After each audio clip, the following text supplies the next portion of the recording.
This video is not meant for classroom transactional process. It's just for understanding the reason behind the need of two singular articles. This knowledge would come in handy for a teacher during the editing process of students' written works. Welcome to Classroom TV.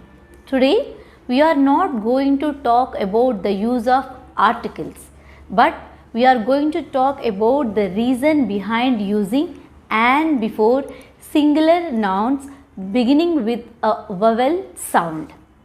We know there are three articles: a, and, the.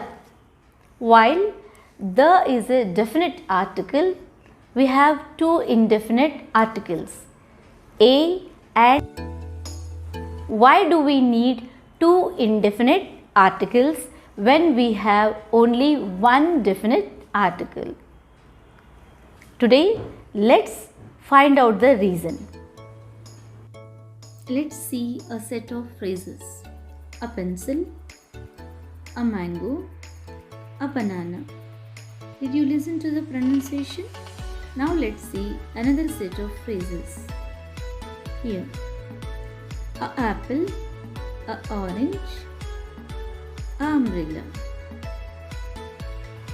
Here in this example, this is a phrase, a apple. In the phrase, a doesn't mean letter A, it means 1 in number. So it is a phrase, a apple. When you are pronouncing it as a apple, what is happening? A is a vowel sound, and in the beginning of apple, a also is another vowel sound.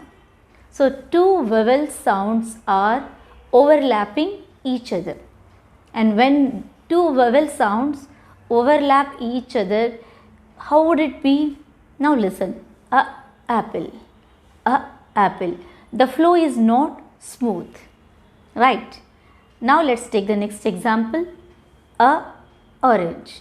Two vowel sounds are overlapping each other, right? A umbrella. The two vowel sounds are overlapping each other. That's the reason we don't use a apple, a orange, a umbrella. Instead, we say an apple, an orange, an umbrella. Right?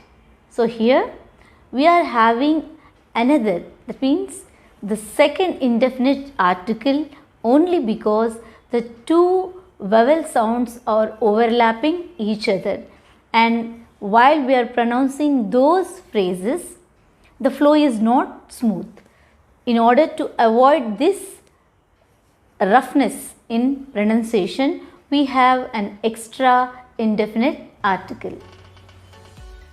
A few examples: a igloo, an igloo. Observe the difference. Now,